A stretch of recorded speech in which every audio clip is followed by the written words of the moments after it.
ਦਰਸ਼ਕੋ break ਤੋਂ ਬਾਅਦ ਤੁਹਾਡਾ ਸਵਾਗਤ ਹੈ ਜੀ। ਡਾਕਟਰ ਸਾਹਿਬ, ਸਾਡੀ ਪਹਿਲੀ ਈਮੇਲ ਆਈ ਹੈ ਸੁਖਮਨ ਕੌਰ ਜੀ ਦੀ ਪੰਜਾਬ ਤੋਂ। ਇਹ ਲਿਖਦੇ ਹਨ, ਮੈਂ ਉਮੀਦ ਕਰਦੀ ਹਾਂ ਕਿ ਕੈਨੇਡੀਅਨ ਸਰਕਾਰ ਵੱਲੋਂ ਵਿਸਾਖੀ ਦੀ ਪਰੇਡ ਤੇ ਖਾਲਿਸਤਾਨ ਦੇ ਨਾਅਰਿਆਂ ਤੇ ਪਾਬੰਦੀ ਲਾਉਣ ਦੇ ਫੈਸਲੇ ਤੇ ਤੁਸੀਂ ਛੇਤੀ ਚਰਚਾ ਕਰੋਗੇ। ਕੈਨੇਡਾ ਦੀ ਸਰਕਾਰ ਨੇ ਇੱਕ ਨਵੇਂ ਬਿੱਲ ਨੂੰ ਲਿਆਂਦਾ ਹੈ। ਭਾਰਤੀ ਹਕੂਮਤ ਦਾ ਕਹਿਣਾ ਹੈ ਕਿ ਸਾਡਾ ਇਸ 'ਚ ਕੋਈ ਹੱਥ ਨਹੀਂ ਹੈ। ਇਸਲਾਮਿਕ ਸਟੇਟ ਦੇ ਪ੍ਰਭਾਵ ਦੇ ਚਲਦੇ ਕੈਨੇਡਾ ਨੇ ਇਹ ਕਾਰਵਾਈ ਕੀਤੀ ਹੈ। ਵਕੀਲ ਰਾਜਿੰਦਰ ਸਿੰਘ ਬੈਂਸ ਦਾ ਕਹਿਣਾ ਹੈ ਕਿ 에ਅਰ ਇੰਡੀਆ ਹਾਦਸੇ ਦੀ ਪੜਤਾਲ 'ਚ ਕੈਨੇਡੀਅਨ ਸਰਕਾਰ ਅਤੇ ਭਾਰਤੀ ਸਰਕਾਰ ਨੇ ਸੱਚ ਲੁਕਾਉਣ ਦੀ ਕੋਸ਼ਿਸ਼ ਕੀਤੀ ਹੈ ਅਤੇ ਸਫਲ ਵੀ ਰਹੇ ਹਨ। ਕੀ ਦਰਬਾਰ ਸਾਹਿਬ ਕੰਪਲੈਕਸ 'ਚ ਪਾਣੀ ਦੇ ਆਉਣ ਯਾਨੀ ਕਿ ਫਲੱਡਿੰਗ ਨੂੰ ਹਥਿਆਰ ਵਜੋਂ ਵਰਤਿਆ ਜਾ ਸਕਦਾ ਹੈ? 4 ਫਰਵਰੀ ਤੇ ਅਜੀਤ ਅਖਬਾਰ ਮੁਤਾਬਕ SGPC ਦੀ ਲਾਪਰਵਾਹੀ ਇੱਕ ਵਾਰ ਫਿਰ ਸਾਹਮਣੇ ਆਈ ਹੈ। ਤੇਜਾ ਸਿੰਘ ਸਮੁੰਦਰੀ ਹਾਲ ਅਤੇ ਗੁਰੂ ਰਾਮਦਾਸ ਸਰਾਮ ਵਿਚਾਲੇ ਦੀ ਇਮਾਰਤ ਢਾਹ ਦਿੱਤੀ ਗਈ ਹੈ। ਕਾਰ ਸੇਵਾ ਵਾਲੇ ਬਾਬੇ ਨਵੀਂ ਬਣਾ ਰਹੇ ਹਨ, ਪਰ ਪਿਛਲੇ 3 ਸਾਲਾਂ ਤੋਂ ਉਸ ਦੀ ਨੀਂਹ ਖੁੱਲੀ ਛੱਡੀ ਹੋਈ ਹੈ, ਜਿਸ ਦਾ ਪਾਣੀ ਨਾਲ ਦੀਆਂ ਇਮਾਰਤਾਂ 'ਚ ਰਿਸਦਾ ਚੱਲਿਆ ਜਾ ਰਿਹਾ ਹੈ। SGPC ਅਤੇ ਕਾਰ ਸੇਵਾ ਵਾਲੇ ਬਾਬੇ ਪੈਸੇ ਦੇ ਚੱਕਰਾਂ 'ਚ ਲੜ ਰਹੇ ਹਨ ਅਤੇ ਇਮਾਰਤ ਉਸਾਰਨ ਵੱਲ ਕਿਸੇ ਦਾ ਧਿਆਨ ਨਹੀਂ, ਕੋਈ ਜ਼ਿੰਮੇਵਾਰੀ ਨਹੀਂ। ਪਿਛਲੇ ਸਮੇਂ 'ਚ ਅਸੀਂ ਦਰਬਾਰ ਸਾਹਿਬ ਦੀ ਹਦੂਦ 'ਚ ਬਹੁਤ ਬਦਲਾਵ ਦੇਖੇ ਹਨ, ਜਿਵੇਂ ਗੋਲਡਨ ਟੈਂਪਲ ਪਲਾਜ਼ਾ ਤੇ ਹੋਰ ਮੰਦਰ, ਉਸ ਖਿੱਤੇ 'ਚ ਪਾਣੀ ਵਾਲੀ ਟੈਂਕੀ ਨੂੰ ਢਹਿ ਢੇਰੀ ਕਰਨਾ, ਬਹੁਤ ਸਾਰੀਆਂ ਚੀਜ਼ਾਂ ਹਰ ਹੀਲੇ ਨੂੰ ਉਹ ਬਦਲ ਰਹੇ ਨੇ। ਲੋਕਾਂ ਦਾ ਕਹਿਣਾ ਹੈ ਕਿ ਸਰੋਵਰ ਨੂੰ ਜ਼ਿਆਦਾ ਭਰ ਦਿੱਤਾ ਜਾਂਦਾ ਹੈ ਜਾਂ ਫਿਰ ਡਰੇਨੇਜ ਬੰਦ ਕਰ ਦਿੱਤਾ ਜਾਂਦਾ ਹੈ। ਸੰਭਵ ਹੈ ਕਿ ਉਹ ਸਰੋਵਰ 'ਚ ਵੀ ਬਦਲਾਵ ਕਰਨ ਦੇ ਰੋਚ ਹਨ, ਪਰ ਇਹਨਾਂ ਦੋਸ਼ਾਂ ਤੋਂ ਤੇ ਯਕੀਨ ਕਰਨਾ ਬੜਾ ਔਖਾ ਹੈ। ਸਤੰਬਰ 2014 'ਚ ਸਰੋਵਰ 'ਚ ਪਾਣੀ ਆਉਣ ਦੇ ਦ੍ਰਿਸ਼ ਦੀਆਂ ਤਸਵੀਰਾਂ ਤੁਹਾਨੂੰ ਭੇਜ ਰਹੀ ਹਾਂ, ਮੈਂ ਆਨਲਾਈਨ ਲੱਭੀਆਂ ਹਨ। ਤੁਸੀਂ ਆਪਣੇ ਸਰੋਤ ਤੋਂ ਪੁੱਛ ਸਕਦੇ ਹੋ ਅਤੇ ਗੱਲ ਦਾ ਸੱਚ ਬਾਹਰ ਲਿਆ ਸਕਦੇ ਹੋ। ਕੀ ਅੰਮ੍ਰਿਤਸਰ ਦੇ ਕਿਸੇ ਬੰਦੇ ਕੋਲੋਂ ਇਹਨਾਂ ਬਾਬਿਆਂ ਅਤੇ ਸੇਵਾਦਾਰਾਂ ਦੀ ਪੜਤਾਲ ਕਰਵਾਈ ਜਾ ਸਕਦੀ ਹੈ? ਫੇਸਬੁੱਕ ਤੇ ਉਹਨਾਂ ਦੇਸ਼ਾਂ ਦੀ ਸੂਚੀ ਜਾਰੀ ਕੀਤੀ ਹੈ ਜਿਨ੍ਹਾਂ ਨੇ ਫੇਸਬੁੱਕ ਤੋਂ ਪੇਜ ਅਤੇ ਪੋਸਟ ਸਭ ਨਾਲੋਂ ਜ਼ਿਆਦਾ ਬਲੌਕ ਕੀਤੇ ਹੋਏ ਹਨ। ਉਹਨਾਂ 'ਚੋਂ ਸਭ ਤੋਂ ਪਹਿਲਾ ਨਾਮ ਭਾਰਤ ਦਾ ਆਉਂਦਾ ਹੈ, ਫਿਰ ਟਰਕੀ ਅਤੇ ਫਿਰ ਪਾਕਿਸਤਾਨ। ਧੰਨਵਾਦ ਜੀ ਡਾਕਟਰ ਸਾਹਿਬ। ਭੈਣ ਜੀ ਸੁਖਮਨ ਕੌਰ ਜੀ ਦਾ ਬਹੁਤ ਬਹੁਤ ਸ਼ੁਕਰੀਆ। ਉਹਨਾਂ ਨੇ ਸਾਨੂੰ ਲਿਖਿਆ ਜੀ। ਹਮੇਸ਼ਾ ਹੀ ਉਹਨਾਂ ਦੀ ਲਿਖਤ ਬੜੀ ਜਾਣਕਾਰੀ ਭਰਪੂਰ ਹੁੰਦੀ ਹੈ, ਬੜੇ ਰੈਲੇਵੈਂਟ ਇਸ਼ੂਜ਼ ਨੂੰ ਟੱਚ ਕਰਦੇ ਨੇ ਜੀ, ਔਰ ਪੂਰੀ ਸਿੰਸੈਰਿਟੀ ਦੇ ਨਾਲ ਪੰਥਕ ਪਿਆਰ ਨੂੰ ਆਪਣੇ ਦਿਲ 'ਚ ਰੱਖਦੇ ਆ। ਉਹ ਸਿੱਖ ਨੁਕਤਾ ਨਿਗਾਹ ਤੋਂ ਹਰ ਇਸ਼ੂ ਨੂੰ ਦੇਖਦੇ ਨੇ ਜੀ। ਇਹ ਚੰਗਾ ਹੈ ਉਹਨਾਂ ਨੇ ਜਿਹੜਾ ਕੈਨੇਡੀਅਨ ਸਰਕਾਰ ਵੱਲੋਂ ਇੱਕ ਬਿੱਲ ਲਿਆਂਦਾ ਜਾ ਰਿਹਾ ਉਹਦੇ ਹਵਾਲੇ ਨਾਲ ਗੱਲ ਕੀਤੀ ਹੈ। ਅਦਰਵਾਈਜ਼ ਮੈਂ ਉਹਦੇ ਥੋੜ੍ਹੇ ਜਿਹੇ ਵੇਰਵੇ ਲੱਭ ਰਿਹਾ ਸੀ ਔਰ ਮੈਂ ਉਹਨੂੰ ਮੁੱਖ ਤੌਰ ਦੇ ਉੱਤੇ ਆਪਣੀ ਓਪਨਿੰਗ ਚਰਚਾ ਦਾ ਵਿਸ਼ਾ ਵੀ ਬਣਾਉਣਾ ਸੀ। ਇਹ ਨਹੀਂ ਕਿ ਕੋਈ ਬਿੱਲ ਐਸਾ ਖਤਰਨਾਕ ਆ ਰਿਹਾ ਹੈ ਕਿ ਕੈਨੇਡਾ 'ਚ ਪੈਰੇਡਸ ਦੇ ਮੌਕੇ 'ਤੇ ਖਾਲਿਸਤਾਨ ਦੀ ਗੱਲ ਨਹੀਂ ਹੋ ਸਕੇਗੀ ਜਾਂ ਨਾਅਰੇ ਨਹੀਂ ਲੱਗ ਸਕਣਗੇ, ਪਰ ਇਸ ਨਾਲੋਂ ਵੀ ਜ਼ਿਆਦਾ ਖਤਰਨਾਕ ਇਹ ਹੈ ਕਿ ਜਿਸ ਤਰੀਕੇ ਨਾਲ ਇਹ ਖਬਰ ਪਲਾਂਟ ਕੀਤੀ ਗਈ ਉਹ ਬਿਲਕੁਲ ਮਿਸ ਇਨਫੋਰਮੇਸ਼ਨ ਹੈ। ਅੱਜ ਵੀ ਮੈਂ ਕੈਨੇਡਾ 'ਚ ਹਰ ਬੁੱਧਵਾਰ ਮੇਰਾ ਇੱਕ ਪ੍ਰੋਗਰਾਮ ਰੇਡੀਓ ਟਾਕ ਸ਼ੋ ਹੁੰਦਾ ਹੈ, ਅੱਜ ਦੀ ਆਵਾਜ਼, ਪਿਛਲੇ ਆਲਮੋਸਟ 16 ਸਾਲ ਤੋਂ ਲਗਾਤਾਰਤਾ ਨਾਲ ਇਹ ਚੱਲਦਾ। ਉਸ ਪ੍ਰੋਗਰਾਮ 'ਚ ਮੈਂ ਇਹ ਕਿਹਾ ਸੀ, ਉਹਨਾਂ ਦੇ ਹੋਸਟ ਨੇ ਸਵਾਲ ਜਦੋਂ ਪੁੱਛਿਆ ਔਰ ਮੈਂ ਕਿਹਾ ਸੀ ਕਿ ਇਹ ਇੰਨੇ ਵੱਡੇ ਜਿਹੜੇ ਨੇ ਮਿਸ ਇਨਫੋਰਮੈਂਟ ਨੇ ਔਰ ਅਨਫੋਰਚੂਨੇਟਲੀ ਜਿਹੜੀ ਕੋਈ ਖਬਰ ਇਹਨਾਂ ਦੀਆਂ ਏਜੰਸੀਆਂ ਪਲਾਂਟ ਕਰਵਾਉਂਦੀਆਂ ਨੇ ਉੱਥੇ ਕਿਸੇ ਜਗ ਬਾਣੀ, ਜਿਹਨੂੰ ਅਸੀਂ ਠੱਗ ਬਾਣੀ ਕਹਿੰਦੇ ਹਾਂ, ਜਗਮੋਹਨ ਟੱਬਰ ਦੀ ਅਖਬਾਰ ਜੀ, ਜਾਂ ਪੰਜਾਬ ਕੇਸਰੀ ਜਾਂ ਆਪਣੀਆਂ ਨਿਊਜ਼ ਏਜੰਸੀਜ਼ PTI ਵਗੈਰਾ ਰਾਹੀਂ, ਤੇ ਕਈ ਵਾਰ ਸਾਡੇ ਆਪਣੇ ਅਖਬਾਰ ਵੀ ਬਿਨਾਂ ਖਬਰ ਨੂੰ ਕਨਫਰਮ ਕੀਤਿਆਂ ਜਾਂ ਉਸ ਨੂੰ ਡਬਲ ਚੈੱਕ ਕੀਤਿਆਂ ਜਾਂ ਉਹਦਾ ਸੋਰਸ ਲੱਭਿਆ ਜਿਹੜਾ ਉਸ ਨੂੰ ਜਿਹੜਾ ਉਹ ਉਸੇ ਤਰ੍ਹਾਂ ਰਿਪੀਟ ਕਰ ਦਿੰਦੇ ਨੇ ਔਰ ਨਤੀਜੇ ਦੇ ਤੌਰ ਤੇ ਇੱਕ ਪੈਨਿਕ ਕ੍ਰੀਏਟ ਹੁੰਦਾ ਹੈ ਜਿਹੜਾ ਕਿ ਉਹਨਾਂ ਦਾ ਮਕਸਦ ਹੈ। ਔਰ ਇਹੀ ਗੱਲ ਮੈਂ ਅੱਜ ਦੇ ਪ੍ਰੋਗਰਾਮ 'ਚ ਵੀ ਕਹੀ ਸੀ। ਮੈਂ ਕਿਹਾ ਜੀ ਪਹਿਲੀ ਗੱਲ ਇਹ ਠੀਕ ਹੈ ਕਿ ਕੈਨੇਡਾ 'ਚ ਲੇਟਲੀ ਪਾਰਲੀਮੈਂਟ ਦੇ ਉੱਤੇ ਅਟੈਕ ਹੋਇਆ, ਆਈਸਿਸ ਦਾ ਜਿਹੜਾ ਖਤਰਾ ਮਿਡਲ ਈਸਟ 'ਚ ਸੀਰੀਆ, ਕੁਰਦਿਸਤਾਨ, ਇਰਾਕ ਦੇ ਵਿੱਚ ਚੱਲ ਰਿਹਾ ਹੈ, ਫਰਾਂਸ ਦੇ ਵਿੱਚ ਉਸ ਦੀਆਂ ਰੀਪਰਕਸ਼ਨਸ ਦੇਖਣ 'ਚ ਆਈਆਂ। ਕੈਨੇਡਾ 'ਚ ਉੱਪਰੋਂ ਥੱਲੇ 1-2 ਘਟਨਾਵਾਂ ਨੇ ਔਰ ਹਾਰਪਰ ਦੀ ਸਰਕਾਰ ਹੈ ਇਹ ਆਲਰੇਡੀ ਥੋੜ੍ਹੀ ਐਕਸਟ੍ਰੀਮ ਰਾਈਟ ਵਿੰਗਰ ਨੇ, ਸੋ ਉਹ ਥੋੜ੍ਹੀ ਬਹੁਤ ਇਸ ਕਿਸਮ ਦੀ ਲੈਜਿਸਲੇਚਰ ਲਾਈਨ ਜਿਹੜੀ ਉਹਨਾਂ ਨੂੰ ਕੈਨੇਡੀਅਨ ਪੁਲਿਸ ਨੂੰ ਜਾਂ ਏਜੰਸੀਆਂ ਨੂੰ ਥੋੜ੍ਹੀਆਂ ਪਾਵਰਸ ਦੇ ਉਹ ਲਿਆਉਣ ਦੀ ਕੋਸ਼ਿਸ਼ ਕਰ ਰਹੇ ਔਰ ਮੈਜੋਰਿਟੀ ਹੈ, ਪਾਸ ਵੀ ਹੋ ਜਾਏਗਾ। ਪਰ ਮੈਂ ਉਹਨਾਂ ਨੂੰ ਕਿਹਾ ਕਿ ਜੀ ਇਹ ਕੈਨੇਡਾ ਹੋਏ ਜਿੱਥੇ ਚਾਰਟਰ ਆਫ ਰਾਈਟਸ ਹੈ, ਅਮਰੀਕਾ ਹੋਏ ਜਿੱਥੇ ਫਸਟ ਅਮੈਂਡਮੈਂਟ ਹੈ, ਇਹਨਾਂ ਮੁਲਕਾਂ ਦਾ ਆਧਾਰ ਹੀ ਇਹ ਹੈ ਕਿ ਇਹ ਤੁਹਾਡੀ ਫਰੀडम ਆਫ ਐਕਸਪ੍ਰੈਸ਼ਨ ਨੂੰ, ਆਪਣੀ ਗੱਲ ਕਹਿਣ ਦੀ ਆਜ਼ਾਦੀ ਨੂੰ ਥ੍ਰੋਟਲ ਨਹੀਂ ਕਰ ਸਕਦੇ। ਜੀ ਜੀ। ਤੇ ਜੇ ਕੋਈ ਬਹੁਤ ਐਕਸਟ੍ਰੀਮ ਧੱਕੇ ਨਾਲ, ਕੋਈ ਬਰੂਟ ਮੈਜੋਰਿਟੀ ਨਾਲ ਕਦੇ ਪਾਸਟ ਦੇ ਵਿੱਚ ਇਹਨਾਂ ਮੁਲਕਾਂ 'ਚ ਕੋਈ ਐਸਾ ਕਾਨੂੰਨ ਬਣ ਵੀ ਗਿਆ ਤੇ ਉਸ ਨੂੰ ਅਦਾਲਤਾਂ ਨੇ ਸਟ੍ਰਾਈਕ ਡਾਊਨ ਕਰ ਦਿੱਤਾ ਹੈ, ਕਿਉਂਕਿ ਅਦਾਲਤਾਂ ਜਿਹੜਾ ਬੇਸਿਕ ਤੁਹਾਡੇ ਕਨਸਟੀਟਿਊਸ਼ਨ ਦਾ ਬੇਸ ਹੈ, ਜਿਵੇਂ ਅਮਰੀਕਾ 'ਚ ਬਿਲ ਆਫ ਰਾਈਟਸ ਹੈ, ਉਹ ਉਹਦੇ ਤੇ ਬੇਸਡ ਹੀ ਗੱਲ ਕਰਦੇ ਨੇ। ਇਹੀ ਕਾਰਨ ਹੈ ਕਿ ਅਮਰੀਕਾ ਦੇ ਵਿੱਚ ਕਿਹੜੀ ਨਸਲੀ ਨਫ਼ਰਤ ਨਹੀਂ ਹੈ, ਲੇਕਿਨ ਇਹਦੇ ਬਾਵਜੂਦ ਜੇ ਇੱਥੇ ਕੂ ਕਲੈਕਸ ਕਲੈਨ ਵਰਗਾ ਜਿਹੜਾ ਚਿੱਟਾ ਨਸਲਵਾਦੀ ਗਰੁੱਪ ਹੈ ਉਹ ਵੀ ਕੋਈ ਪ੍ਰੋਟੈਸਟ ਕਰਨਾ ਚਾਹਣ ਤੇ ਉਹਨਾਂ ਨੂੰ ਪੁਲਿਸ ਪ੍ਰੋਟੈਕਸ਼ਨ ਦਿੰਦੀ ਹੈ। ਉਹਨਾਂ ਨੂੰ ਕਿਸੇ ਨੂੰ ਵੀ ਹੱਕ ਹੈ ਕਿ ਉਹ ਜਿਸ ਮਰਜ਼ੀ ਵਿਚਾਰਧਾਰਾ 'ਚ ਯਕੀਨ ਰੱਖੇ। ਸਲੇਵਰੀ 'ਚ ਯਕੀਨ ਰੱਖਣ ਵਾਲੇ ਅੱਜ ਵੀ ਨੇ, ਕੂ ਕਲੈਕਸ ਕਲੈਨ ਉਹਨਾਂ 'ਚੋਂ ਹੈ ਜੀ। ਜੇ ਕੋਈ VIP ਵੀ ਆਂਦਾ ਇੱਥੇ, ਤੁਹਾਡਾ ਮੁੱਢਲਾ ਹੱਕ ਹੁੰਦਾ ਹੈ ਪ੍ਰੋਟੈਸਟ ਕਰਨ ਦਾ, ਤੁਹਾਨੂੰ ਇਹ ਰੋਕ ਨਹੀਂ ਸਕਦੇ ਪ੍ਰੋਟੈਸਟ ਕਰਨ ਤੋਂ। ਹਾਂ, ਤੁਹਾਨੂੰ ਉਹ ਸਪੇਸ ਅਲਾਟ ਕਰ ਦੇਣਗੇ, ਬੈਰੀਕੇਡ ਲਾ ਦੇਣਗੇ ਵੀ ਤੁਸੀਂ ਉਸ ਤੋਂ ਬਿਯੋਂਡ ਨਾ ਜਾਓ ਤਾਂ ਕਿ ਕੋਈ ਹਿੰਸਕ ਕਾਰਵਾਈ ਨਾ ਹੋਏ।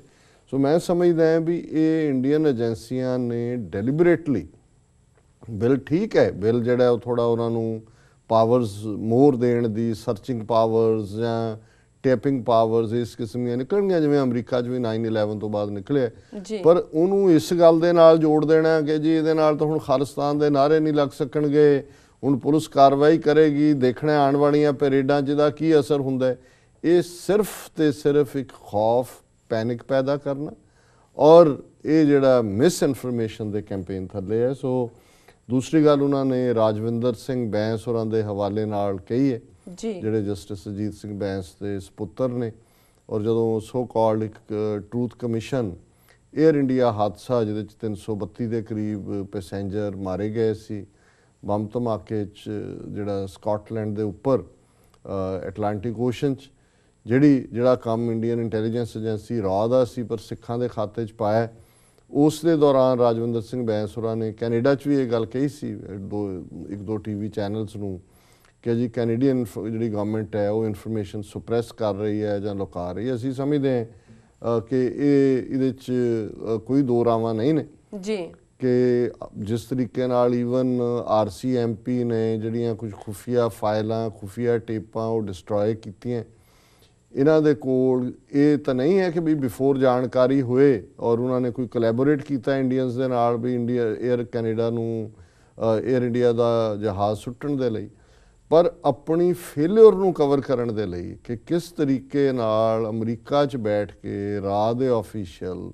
ਜਿਨ੍ਹਾਂ ਦੇ ਵਿੱਚ ਮਲੋਏਤਾਰ ਵਰਗਾ ਬੰਦਾ ਜਿਹਨੇ ਓਪਨ ਸੀਕ੍ਰੇਟਸ ਦਾ ਪਾਸਿੰਗ ਰੈਫਰੈਂਸ ਵੀ ਦਿੱਤਾ ਹੈ, ਇਹ ਪਲਾਨ ਕਰ ਰਹੇ ਸੀ। ਜਿਸ ਤਰੀਕੇ ਨਾਲ ਉਹਨਾਂ ਨੇ ਆਪਣੇ ਏਜੰਟ ਸਿੱਖਾਂ ਦੇ ਵਿੱਚ ਵਾੜ ਕੇ ਉਹਨਾਂ ਨੂੰ ਜਿਹੜੀ ਹੈ ਵਾਇਰ ਕਰਕੇ ਔਰ ਉਹ ਉਹਨਾਂ ਦੀਆਂ ਈਵਨ ਰਿਕਾਰਡਿੰਗਸ ਜਿਹੜੀਆਂ ਰਿਕਾਰਡ ਕਰਕੇ ਕੈਨੇਡਾ ਵਾਲਿਆਂ ਨੂੰ ਦੇ ਰਹੇ ਸੀ। ਇਹ ਕਿਵੇਂ ਓਪਨਲੀ ਇੰਡੀਅਨ ਇੰਟੈਲੀਜੈਂਸ ਦੇ ਆਪਰੇਟਿਵ ਜਿਹੜੇ ਨੇ ਕੈਨੇਡਾ 'ਚ ਐਕਟਿਵਲੀ ਕੰਮ ਕਰ ਰਹੇ ਸੀ। ਔਰ ਕਿਉਂਕਿ ਔਰ ਇਹ ਗੱਲ ਜਿਹੜੀ ਸੌਫਟ ਟਾਰਗੇਟ 'ਚ ਦੋ ਜਰਨਲਿਸਟ ਨੇ ਜਿਨ੍ਹਾਂ ਨੇ ਕਿਤਾਬ ਲਿਖੀ ਏਅਰ ਇੰਡੀਆ ਤੇ, ਉਹਨਾਂ ਨੇ ਕਿਹਾ ਜੀ ਬੱਸਾਂ ਲੈ ਜਾਓ ਇੰਡੀਅਨ ਐਮਬੈਸੀ ਕੌਂਸੂਲੇਟ 'ਚ, you will get ample proof, so fingerprint ਇਹਨਾਂ ਦੇ ਨੇ। ਸੋ ਉਹਨਾਂ ਨੇ ਇੱਕ ਸਟੇਜ ਤੇ ਇੱਕ ਆਫੀਸ਼ੀਅਲ ਨੂੰ, ਸ਼ਹਿਜ਼ਾਦੂ ਵਾਲੀਆ ਉਹਦਾ ਨਾਂ ਸੀ, ਉਹਨੂੰ ਪਰਸੋਨਾ ਨੌਨ ਗ੍ਰੇਟਾ ਦਾ ਡਿਕਲੇਅਰ ਕੀਤਾ, ਕੈਨੇਡਾ ਵਾਲਿਆਂ ਨੇ ਬਾਹਰ ਕੱਢਿਆ। ਲੇਕਿਨ ਕਦੇ ਵੀ ਉਹਨਾਂ ਨੇ ਇੰਡੀਅਨ ਏਜੰਸੀਆਂ ਜਾਂ ਇੰਡੀਅਨ ਗਵਰਨਮੈਂਟ ਜਾਂ ਉਸ ਦੀ ਜਿਹੜੀ ਇਸ ਸਾਰੇ ਦੇ ਵਿੱਚ ਸ਼ਮੂਲੀਅਤ ਹੈ ਇਹਨੂੰ ਨਾ ਕਬੂਲਿਆ, ਨਾ ਇਨਵੈਸਟੀਗੇਟ ਕੀਤਾ, ਔਰ ਇਸ ਲਈ ਉਹਨਾਂ ਨੇ ਕਵਰ ਅਪ ਕੀਤਾ। ਇਹਦੇ 'ਚ ਕੋਈ ਸ਼ੱਕ ਨਹੀਂ ਹੈ ਕਿ ਕੈਨੇਡੀਅਨਸ ਨਿਊ ਕਿ ਬਈ ਇੰਡੀਅਨ ਏਜੰਸੀਆਂ ਦਾ ਕੰਮ ਹੈ, ਅਖੀਰ 'ਚ ਹੀ ਭਾਵੇਂ ਪਤਾ ਲੱਗਾ ਉਹਨਾਂ ਨੂੰ, ਲੇਕਿਨ ਇਹਦੇ 'ਚ ਇੱਕ ਤਾਂ ਉਹਨਾਂ ਦੇ ਆਪਣੇ ਬਿਜ਼ਨਸ ਇੰਟਰਸਟ ਆ ਗਏ, ਡਿਪਲੋਮੈਟਿਕ ਇੰਟਰਸਟ ਵੀ ਹੁੰਦੇ ਨੇ, ਪਰ ਅਬਵ ਆਲ ਸ਼ਾਇਦ ਆਪਣੀ ਫੇਲਿਅਰ ਵੀ ਉਹਨਾਂ ਦੀ ਫਿਰ ਸਾਬਤ ਹੁੰਦੀ, ਇਸ ਲਈ ਉਹਨਾਂ ਨੇ ਕਵਰ ਅਪ ਕੀਤੇ ਜੀ। ਉਹਨਾਂ ਨੇ ਦੋ ਤਿੰਨ ਜਿਹੜੇ ਦਰਬਾਰ ਸਾਹਿਬ ਦੇ ਹਵਾਲੇ ਨਾਲ, ਜਿਵੇਂ ਪਿਛਲੇ ਦਿਨਾਂ 'ਚ ਇੱਕ ਖਬਰ ਲੱਗੀ, ਦੋ ਤਿੰਨ ਅਖਬਾਰਾਂ ਨੇ ਉਹਨੂੰ ਕੈਰੀ ਕੀਤਾ ਕਿ ਤੇਜਾ ਸਿੰਘ ਸਮੁੰਦਰੀ ਹਾਲ ਔਰ ਗੁਰੂ ਰਾਮਦਾਸ ਸਰਾਂ ਦੇ ਵਿਚਕਾਰ, ਜਿੱਥੇ ਕਦੇ ਧਰਮ ਪ੍ਰਚਾਰ ਕਮੇਟੀ ਦਾ ਦਫ਼ਤਰ ਹੁੰਦਾ ਸੀ, ਵੀ 2-3 ਸਾਲ ਹੋ ਗਏ ਨੇ ਉਹ ਦਫ਼ਤਰ ਦਾ ਜਿਹੜੀਆਂ ਨੇ ਨੀਹਾਂ ਪੁੱਟੀਆਂ ਔਰ ਖਾਲੀ ਪਿਆ, ਔਰ ਉਹਦੇ ਨਾਲ ਇਹ ਹੈ ਵੀ ਜਿਹੜੇ ਕਾਰ ਸੇਵਾ ਵਾਲੇ ਬਾਬੇ ਨੇ ਜੋ ਬਣੀ ਸੀ ਉਹ ਤਾਂ ਢਾਹ ਦਿੱਤੀ, ਉਹਦਾ ਮਲਬਾ ਵੀ ਵੇਚ ਦਿੱਤਾ, ਲੇਕਿਨ ਉਹਨੂੰ ਉਹਦੀ ਉਸਾਰੀ 3 ਸਾਲ ਤੋਂ ਨਹੀਂ ਹੋਈ। ਨਤੀਜੇ ਦੇ ਤੌਰ ਤੇ ਜਿਹੜੀਆਂ ਨਾਲ ਲੱਗਦੀਆਂ ਇਮਾਰਤਾਂ ਨੇ ਉਹਨਾਂ ਨੂੰ ਵੀ ਉਹ ਕਮਜ਼ੋਰ ਕਰ ਰਹੀ ਹੈ ਔਰ ਇੱਕ ਬੜਾ ਜਿਹੜੀ ਹੈ ਸਿਰਦਰਦ ਬਣੀ ਹੋਈ ਹੈ। ਸੋ ਉਹਨਾਂ ਨੇ ਇਸ ਨੂੰ ਆਧਾਰ ਬਣਾ ਕੇ ਫਿਰ ਦੋ ਤਿੰਨ ਗੱਲਾਂ ਹੋਰ ਵੀ ਕਹੀਆਂ ਨੇ ਭੈਣ ਜੀ ਨੇ ਕਿ ਵੀ ਜਿਵੇਂ ਆਲਾ ਦੁਆਲਾ ਗੋਲਡਨ ਟੈਂਪਲ ਪਲਾਜ਼ਾ ਦਾ ਬਣਾਉਣਾ, ਔਰ ਜਦੋਂ ਪਲਾਜ਼ਾ ਵੀ ਜਿਹੜਾ ਉਹ ਡਿੱਗ ਕਰ ਰਹੇ ਸੀ ਉਹਦੇ ਥੱਲਿਓਂ ਨਿੱਕੀਆਂ ਇੱਟਾਂ ਵਾਲੀ ਉਸਾਰੀ ਨਿਕਲੀ, ਖਬਰਾਂ ਵੀ ਆ ਗਈਆਂ ਗੁਰੂ ਨਾਨਕ ਯੂਨੀਵਰਸਿਟੀ ਤੋਂ ਜਿਹੜੇ ਇਸ ਫੀਲਡ ਦੇ ਸਪੈਸ਼ਲਿਸਟ ਵੀ ਆਏ। ਫਿਰ ਉਹਨਾਂ ਕਿਹਾ ਜੀ ਨਹੀਂ ਅਸੀਂ ਪ੍ਰੀਜ਼ਰਵ ਕਰ ਰਹੇ ਹਾਂ ਜੀ, ਲੇਕਿਨ ਉਸ ਤੋਂ ਬਾਅਦ ਅਸੀਂ ਕੋਈ ਖਬਰ ਨਹੀਂ ਸੁਣੀ।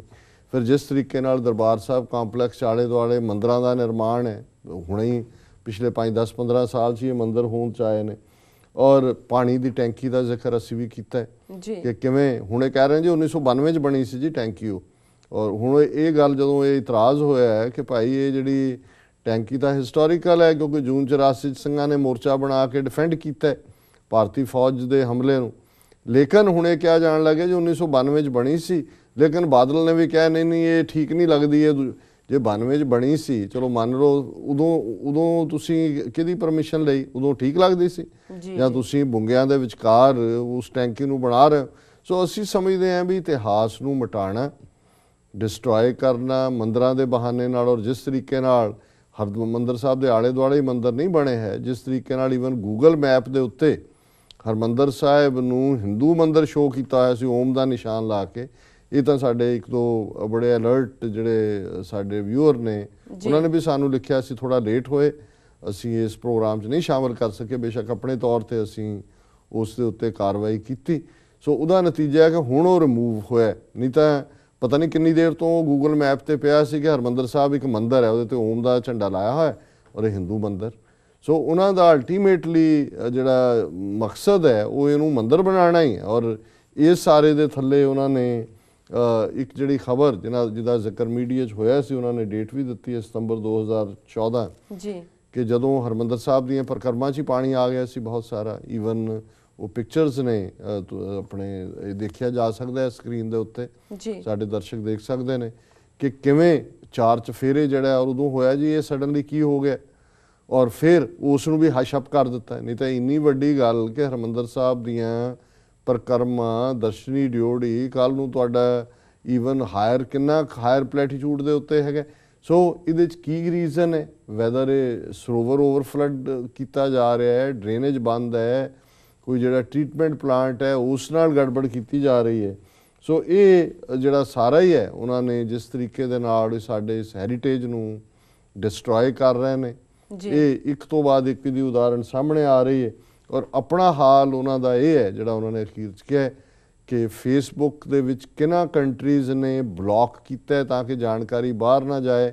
ਇਹ ਆਪਣੇ ਆਪ ਨੂੰ ਲਾਰਜੈਸਟ ਡੈਮੋਕ੍ਰੇਸੀ ਇਨ ਦਾ ਵਰਲਡ ਕਹਾਉਣ ਵਾਲਾ ਭਾਰਤ ਜਿਹੜਾ ਹੈ ਉਹ ਫਰੀडम ਆਫ ਐਕਸਪ੍ਰੈਸ਼ਨ ਨੂੰ ਥ੍ਰੋਟਲ ਕਰ ਰਿਹਾ। ਉਹਦਾ ਨੰਬਰ ਜਿਹੜਾ 1 ਹੈ, ਫਿਰ ਟਰਕੀ ਔਰ ਪਾਕਿਸਤਾਨ ਦਾ ਨੰਬਰ ਆਉਂਦਾ ਹੈ। ਸੋ ਇਹ ਜਿਹੜੀਆਂ ਕਮਿਊਨਿਸਟ ਕੰਟਰੀਜ਼ ਨੂੰ ਕਿਹਾ ਜਾਂਦਾ ਹੈ ਕਿ ਜੀ ਉਹਨਾਂ ਨੇ ਫਰਾਂ ਬਲੌਕ ਕਰਤਾ, ਇੱਧਰ ਕਰਤਾ, ਉੱਧਰ ਕਰ ਦਿੱਤਾ, ਇਹ ਜਿਹੜੀ ਸੋ ਕਾਲਡ ਲਾਰਜੈਸਟ ਡੈਮੋਕ੍ਰੇਸੀ ਹੈ ਆਵਾਜ਼ ਥ੍ਰੋਟਲ ਕਰ ਰਹੀ ਹੈ, ਸਾਡੇ ਹਰਿਮੰਦਰ ਦੇ ਹੈਰੀਟੇਜ ਨੂੰ ਡਿਸਟਰੋਏ ਕਰ ਰਹੀ ਹੈ। ਔਰ ਤੀਸਰੇ ਪਾਸੇ ਈਵਨ ਕੈਨੇਡੀਅਨ ਸਿੱਖਾਂ ਦੇ ਮਾਮਲੇ 'ਚ ਇੰਟਰਫੀਅਰ ਕਰਦੇ ਆ, ਜਿਹੜਾ ਉਹਨਾਂ ਦਾ ਡੋਮੈਸਟਿਕ ਟੈਰਰਿਜ਼ਮ ਨੂੰ ਚੈੱਕ ਰੱਖਣ ਦੇ ਲਈ ਉਹ ਕੋਈ ਕਾਨੂੰਨ ਬਣਾ ਰਹੇ ਨੇ, ਉਹਨੂੰ ਖਾਲਿਸਤਾਨ ਦੀ ਮੂਵਮੈਂਟ ਨਾਲ ਜੋੜ ਕੇ ਜੀ ਹੁਣ ਖਾਲਿਸਤਾਨ ਦੇ ਨਾਅਰਿਆਂ ਤੇ ਪਾਬੰਦੀ ਲੱਗ ਜਾਏਗੀ, ਇਸ ਕਿਸਮ ਦੀ ਮਿਸ ਇਨਫੋਰਮੇਸ਼ਨ ਵੀ ਫੈਲਾ ਰਹੇ ਨੇ। ਸੋ ਭੈਣ ਜੀ ਸੁਖਮਨ ਕੌਰ ਦਾ ਬਹੁਤ ਬਹੁਤ ਸ਼ੁਕਰੀਆ, ਉਹਨਾਂ ਨੇ ਸਾਨੂੰ ਲਿਖਿਆ ਜੀ। ਡਾਕਟਰ ਸਾਹਿਬ ਨਾਲ ਲੈਣੇ ਬ੍ਰੇਕ। ਵਿਊਅਰਸ ਵਿਚਾਰਾਂ ਦਾ ਸਿਲਸਿਲਾ ਇਸ ਤਰ੍ਹਾਂ ਚੱਲਦਾ ਰਹੇਗਾ, ਮਿਲਦੇ ਹਾਂ ਛੋਟੇ ਜਿਹੇ ਵਕਫੇ ਤੋਂ ਬਾਅਦ।